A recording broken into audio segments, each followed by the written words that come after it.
psychopath? You want? It's 8:15 a.m. It's 18-year-old scotch. If you want a promotion, you gotta earn it.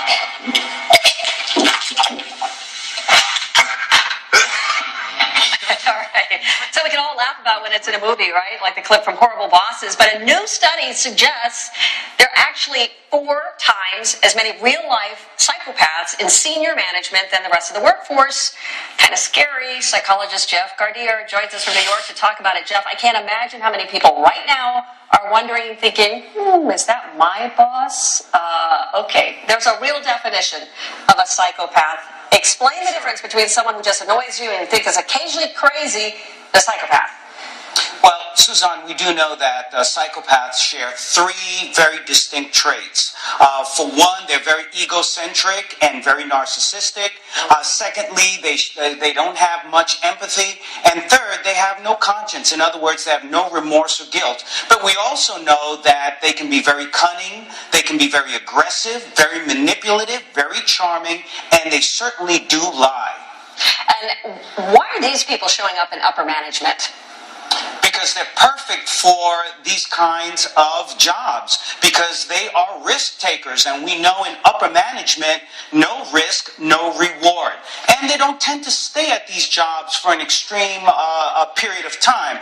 They tend to move on after 2 or 3 years. So once upper management does realize that they have a psychopath or a sociopath working for them, and they're no longer bringing in all of the corporate profits because they're now enriching themselves, their own pleasure principle, they tend to move on to another company. All right, so 2 things here. How do you know if your boss is a psychopath? What should you be looking for? And if they are, what should you do?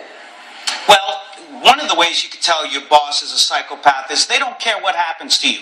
As long as you're making money for them, as long as you're producing for them, then they will keep you within their world. However, once you stop producing or you're having some issues, they will fire you. They'll get rid of you. They don't care about you. And you can actually notice them manipulating other people, breaking rules, not necessarily laws, but you will see them acting out in that way. What do? First of all, don't follow their model. That's the first and most important thing. And if you see that they are breaking rules, begin to distance yourself, because at some point they will get in trouble, they will get fired, and you will be swept out right along with them. And Jeff, finally here, this study takes it further, suggesting that these psychopaths are the ones who are responsible for the global financial meltdown. Is that true? I think where there's smoke, there's fire. We do know that a lot of these people in the financial industry, they lied to the people who invested with them. They went from one source to another to take from them, to plunder the funds, and then would actually go on to another source, and that is a prime psychopath. They just don't have the empathy. They just don't care who they hurt, as long as they can pull everything out of their investors, out of a company.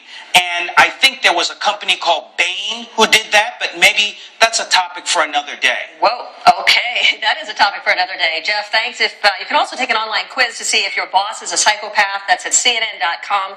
Check it out.